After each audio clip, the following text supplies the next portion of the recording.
Friends that I know that I'm only gonna hear from in a time of need. I got friends that hit me up when it's been a long time they ain't heard from me. I got friends that will risk it all if I make that call and tell him it's peak. If he puts you on a shirt, he did it for me, it's a loyalty. I got friends that won't go anywhere else, she calls me the TBE. I got friends that I call my G, couple day ones with me. I got friends that started out like that, but she turned into a queen. Back in the palace ain't where you find my royalty. The next topic we're going to discuss on Boxing Bros. Would you rather see Anthony Joshua fight Francis Ngannou or Deontay Wilder in March? Now, of course, we all know they actually finally signed to fight each other on March 9th, and then Joseph Parker ruined it by exposing Deontay Wilder. Here's a report from Mike Coppinger stating Anthony Joshua versus Francis Ngannou will reportedly take place on March 9th, the date AJ versus Wilder was previously signed for. Eddie Hearn and Frank Warren have now also confirmed that AJ versus Ngannou is signed for Riyadh, Saudi Arabia. All right. So now we're going to take a look at another comment we're going to take a look at a comment that was made by Eddie Hearn. So this is what Eddie Hearn had to say when discussing Anthony Joshua's March 9th opponent. And this is courtesy of IFL TV. Eddie Hearn on Anthony Joshua versus Deontay Wilder. The fight's dead for now. The people who wanted to put the fight on no longer want to see that as the fight that it was. The numbers do not work now because Wilder's a busted flush at the moment. It's a mismatch, in my opinion. That's what Eddie Hearn had to say. Mm-hmm. So now what we're discussing is, would you rather see, because Eddie Hearn's saying the fight's a bust and no one wants to see it, would you rather see Anthony Joshua fight Francis Ngannou or Deontay Wilder on March 9th? I'm going to turn it over to Trill Dollar Bill. A long time ago, I made a statement about Eddie saying something really weird, like, I want to see the Francis Ngannou and Joshua fight. I think that those pictures would be crazy. Eddie was saying, how, the physiques of the guys and all that will sell and all this. So I've been hearing Eddie talking about this fight, especially after what Ngannou did with Tyson Fury. Eddie was talking about he could put on a better card with AJ and Francis Ngannou. That's what he was talking about before. It looks like he's getting his wish, because I think that more people will be more in tune to see what happens in that fight, seeing after what he did with Tyson Fury and seeing if he could improve on that, and then seeing what AJ is. And then exactly, you got the cross between the UFC and boxing, that's always a good thing. But yeah, I think, for what can I say? What is casuals will get behind this more than the casuals getting behind Deontay Wilder and AJ. I feel like this will make more money, especially after what we just seen happen to Deontay Wilder. His stock went down. You know what I'm saying? Down. Yeah, he's still Deontay Wilder, but nobody wants to see that. The only person that wants to see AJ beat up Deontay Wilder is AJ. You know what I'm saying? he said, oh yeah, in the TBE. You know what I'm saying? But you know what I'm saying? Like, it's done. You know what I'm saying? Even AJ was like, do y'all want to see me fight him again, or y'all just want to see me? And it's looking like they just want to see AJ. You know what I'm saying? And I think that would do bigger, especially with the casuals and the people that are really not into the sport is just going off. I think this fight will do more than the Deontay Wilder would do now after what we just seen what happened with Deontay Wilder. The boy he lost it, man. He messed up the bag again. Phone with the bag. TBE. For me, I would like to see what I was about to say is crazy, but their boys are from Nigeria. It's gonna be a show for the Niger boys. He's not Nigerian. Ngannou's not Nigerian. It's from Cameroon. Cameroon, you're right. My bad. I made that same mistake during the live too. I'll take that back. Yeah. But it'll be nice to see two That all Africans don't know each other. You know, not all African. Just because we African, we not African. But I would love to see this fight. You know, I'll see if AJ and Ngannou be like a good, like, see what it's like. Boxing is boxing. You never know. But Ngannou had a good showing against Fury. So if he was to fight AJ, that'd be great. But I want to see him fight Wilder, because you know what? G right there. Don't run, G. Don't run. Ned, I've never ran from you, bro. Stop. Crazy. It's crazy, yo.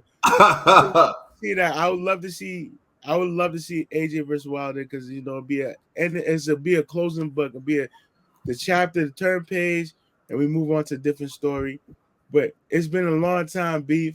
Like I said on the show, this is what started the Boxing Bros, was the AJ Wilder beef. And now this will be a closing chapter to the story, and we can move on and we could actually talk about boxing without feelings and emotions and anger. That's all. But you know, Deontay versus AJ, I love it. Pause. All right, so you want Wilder AJ? All right, G. I mean, I agree with Trill and with TBE. Like TBE, they said different things. Nah, they both pretty much said that nobody wants to really see the the Wilder AJ fight. You know what I'm saying? Ned wants Wilder AJ. I mean, I still agree with him. I would like to see it one day, but for March, nah, it's really too soon. And the reason why, what Eddie said, I agree. Eddie Hearns as well. Yo, that the AJ Wilder fight has lost all demand. Like, most of the Wilder supporters are now like, I don't know. You know what I mean? So, and if everyone knows like AJ's just going to run through a guy that's broken, it ain't the same. And not to mention, when I found out like a couple of days ago that Wilder only made like $9 million for the Day of Reckoning, I was like, bro, you're used to making like $30 million. You went from 30 to 9. And this is what now your legacy is like a nothing. You know what I'm saying? Like middleweights are making like $9 million, yo, for a fight. And this is now what you about to make on the regular because you blew the bag. So it just bothers me, man. But I do think that AJ versus Francis Ngannou is a much larger fight because of Francis Ngannou's performance against Tyson Fury, you know, and pause with the Eddie talking about the physiques, that actually goes into marketing. So when people see Ngannou, he looks like a threat, just like AJ looks like a threat. So optics wise, you know, you could get a lot of casuals to support that. And the fact that Ngannou has a lot of support from the MMA, UFC world, that's another plus. So if I was Eddie, I would definitely make that happen for March. Wilder, right now, Wilder has to figure out who he wants to be. You know what I mean? And so I'm not saying that the AJ and Wilder can't happen in the near future, you know, because I kind of feel like 2024, Usyk and Fury are going to be locked in, you know, because they're going to have their first fight, then they're going to have their rematch. So you're not really going to see much from those guys for this year, you know. And me personally, what I think is whoever becomes undisputed, they're going to relinquish those belts anyways. So then that gives most of these top guys another opportunity to become champions again. And I think that's where, if Wilder's still serious, he could find a way to kind of still be a top contender and possibly win a belt to then kind of be back in the limelight to get that AJ fight popping. But again, that's really, really wishful thinking, and I don't want to play myself again. So as of right now, I'm all for AJ and Ngannou. All right, first of all, let me say this. Wilder was not making no darn $30 million. Now, I don't need to rehash this, but we pointed out how this was fabricated back in the past. When I say check out the old videos, I know people really don't check out the old videos, but I've been looking through them lately. Yo, they were gold. They were hilarious. It was like some of the best work we ever did. and only like 35 people used to watch. But anyways, like, it's just crazy. We used to have, you know what I mean? So much fun doing it though. But back then I used to try to explain how the numbers have to be inflated, or Wilder would be the worst investment in boxing history. How can you pay Wilder $30 million when, one, even if you take his biggest fight, which was Fury Wilder 2, right? If you take that fight, it operated at a loss. They needed 1.1 million pay-per-view buys to break even, and it did around 850, 900,000 pay-per-view buys. So they didn't even make their money back. So they took a loss on that. And there were reports out there that showed, and you can look this up, whenever you're fighting, the commission has the purse. They have the purse on file, and the purse on file for Fury and Wilder was $5 million. I showed that. I showed that. I believe it was the Nevada State Athletic Commission had them on record as making $5 million each. So if he made $5 million to fight Fury, the second fight, and the third fight had less demand than the first fight, right? Is fighting for $9 million really a step back or a huge step forward for Deontay Wilder? Remember, Wilder rejected a $120 million contract with DAZN on a 3-fight deal, which was going to pay him $20 million to fight Dominique Breazeale, then $50 million apiece for 2 fights with AJ. And here's the caveat people forget. If he beat AJ in the first fight, he was going to get $70 million in the second fight for the rematch. So he had the opportunity of actually making $140 million, but he rejected that contract. Now, this isn't capped because it was confirmed by Lou DiBella, who was a part of Deontay Wilder's management team at the time. Fired him. Yeah. Exactly where I'm going. And to show his appreciation to Lou DiBella for getting him in the room with the DAZN execs and getting an official offer that could have been worth up to $140 million. Deontay Wilder showed his appreciation to Lou DiBella by firing him. And then Deontay Wilder proceeded to fight Dominique Breazeale and knock him out in the first round, like viciously. One of his best knockouts. I give it to the man. One of his best knockouts. Knocked out Dominique Breazeale in the first round for an undisclosed amount of money with Showtime. Undisclosed. Now, let me just ask you, if he made more than $20 million to fight Dominique Breazeale, why was it undisclosed? You know, they would have wanted to poke their chests out and be like, yo, we paid him more money. It was undisclosed because he didn't make $20 million to fight Dominique Breazeale. Hindsight being 2020, though, let's say he made $20 million to fight Dominique Breazeale. He would have made $20 million in 2 minutes. Hindsight being 2020, if he made $20 million to fight Dominique Breazeale, would he have fought Joseph Parker for 9? Do you backslide that much? Remember, when he fought Dominique Breazeale, his stock wasn't even as high as it was by the time he fought Joseph Parker. So you mean to tell me your stock being not the highest it's ever been, but still relatively higher than it was at the time you fought Dominique Breazeale, you're only going to take $9 million? He took $9 million because it's more than what he's been making. I've been trying to tell people this for the longest time. Wilder's money is inflated. They put out Forbes lists. Where's Wilder? You making $30 million a fight. Where you at on Forbes list? Like Canelo, I see Canelo. Yo, Wilder just don't want the tax man. I see Canelo. I see Anthony Joshua. Right? I see the guys. I remember in Floyd's day, Floyd used to top it.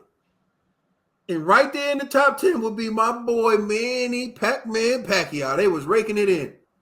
It was just like you could just book it. Manny and Floyd holding it down for boxing in the top 10. So that was once again another fabricated thing that was made. The reality is, if Wilder would have accrued $140 million in 3 fights, or even 120 in 3 fights, he wouldn't be fighting Joseph Parker for that 9. They would have had to pay him more. But anyways, getting back to this answer to this question, I just wanted to address that. But getting back to the answer to this question, who would I rather see? I'd rather see him fight Wilder. I get it. Wilder doesn't do anything for his career at this point. At least if Anthony Joshua sparks out Francis Ngannou, he can say he did something Tyson Fury couldn't do, and it helps him in his pursuit, in his hunt of Tyson Fury, which is a masterful thing. I get that aspect. You make money and you improve your positioning in terms of the hypothetical fight between you and Tyson Fury that needs to be settled in the ring because it's the only place it can be settled at the end of the day. But you get the public talking. But for me, it's Deontay Wilder. And I'm going to quote a Jay-Z lyric. Jay-Z said, "There's much bigger issues in the world I know, but first I had to take care of the world I know."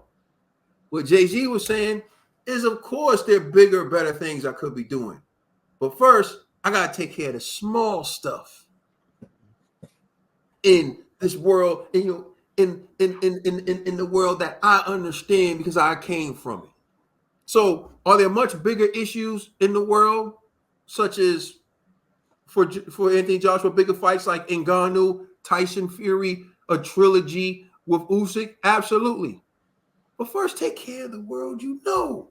Take care of this Deontay Wilder, Anthony Joshua dispute. Wilder's talking about AJ was going to retire if he won. I'm sick of it. I want to see Deontay Wilder sparked out because I knew Deontay Wilder didn't have the tools to beat AJ. Wilder don't got the. I'm a fall to bouncing ball, but the Wilder being exposed only gets worse from here on out because the fact he lost to Parker, no one's going to accept him fighting the Robert Heleniuses of the world. We want to see him beat a top opponent. We're sick of seeing him spark out cupcakes, and now he's in trouble because.